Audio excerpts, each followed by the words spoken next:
सुप्रिया सुळे बोलतात, पाहूयात. Crime capital of Maharashtra असं मीडियामध्ये येत आहे, हे अतिशय दुर्दैवी आणि वेदना देणार आहे. पूर्णपणे प्रशासन आणि महाराष्ट्रातलं गृह मंत्रालय हे कोलॅप्स झालेलं आहे. तुम्ही बघताय महिलांविरोधी ज्या होणाऱ्या घटना आहेत, दुर्दैवाने वेदना देणाऱ्या आहेत. सगळ्यांना त्या वाढत चाललेल्या आहेत, कुठेही थांबत नाही आहेत. आणि त्याचबरोबर कोयता गँग असेल, कोयता गँग तर एवढी त्यांची हिंमत झाली आहे की ते पोलिसावर हल्ला करतात. हिट अँड रनच्या केसेस सातत्याने वाढत आहेत. आज तर लालबागला जी घटना झाली ती तर भयानकच आहे. त्यामुळे दुर्दैव आहे की वर्दीची भीती किंवा गृह मंत्रालयाचा जो एक भीती, आदरक्तक भीती, चुकीची भीती नाही, आदरक्तक भीती जी असायला पाहिजे, दुर्दैवाने या गृहमंत्रालयाची महाराष्ट्रात राहिलेली नाही. कायदा सुव्यवस्थेचा प्रचंड म्हणजे मला नाही वाटत महाराष्ट्रात इतका गोंधळ कधीच होता जेवढा आज. मालवणमधला शिवाजी महाराजांचा पुतळा बनवला शिल्पकार जयदीप आपटे अजून देखील सापडलेला नाही पोलिसांना, आणि यामागे त्याला वाचवण्याचा प्रयत्न होतोय का, अशा प्रकारचे आरोप देखील होताना दिसून येत आहेत. शक्यता नाकारता येत नाही. असं असतं, इन्कम टॅक्स, सीबीआय आणि ईडी विरोधी पक्षावर खोटे आरोप करून पकडायला यांना लगेच सगळे सापडतात.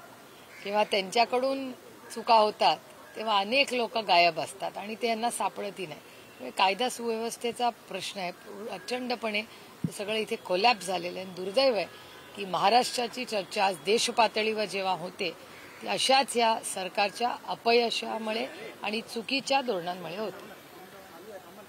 अजितदादा यांची जनसन्मान यात्रा जी आहे ती बारामतीत पोहोचलेली आहे. काही पोस्टर्स पाहायला मिळतात की यंदा अजितदादाच मुख्यमंत्री. मला याची काय माहिती नाही.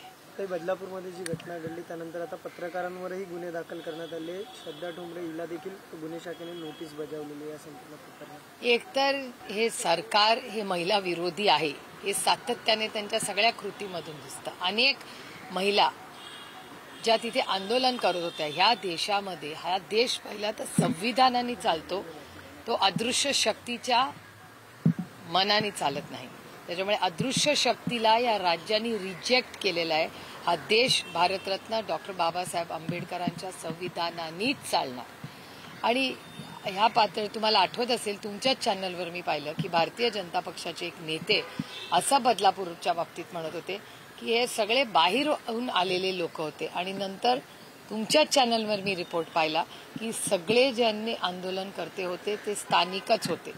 आणि मला पुढचा प्रश्न भारतीय जनता पक्ष आणि गृह मंत्रालयाला विचारायचा आहे की समजा या देशामध्ये संविधानाने हा देश चालतो, प्रत्येकाला आंदोलन करायचा अधिकार आहे. त्यामुळे समजा आम्ही मुंबईत आता काल आम्ही सगळ्यांनी आंदोलन केलं म्हणजे आम्ही काय गुन्हेगार झालो?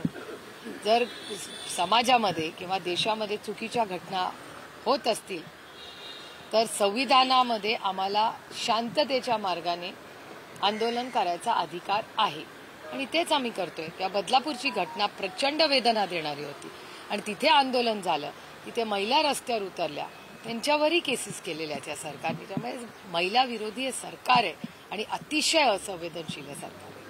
शरद पवार यांना झेडप्लस सुरक्षा पुरवण्यात आली होती, त्यांनी नाकारली आहे. मात्र पुढचे 4 दिवस झेडप्लस सुरक्षेमध्ये असणार असल्याची माहिती समोर येते. काय मला नाही याची काय माहिती. रामराजे नाईक निंबाळकर जे आहेत तुतारी घेण्याच्या तयारीत आहेत. त्यांनी असं म्हटलं की जर निर्णय नाही झाला माहितीतला तर तुतारी घेतली तर चालेल का, असं त्यांनी म्हटलेलं होतं.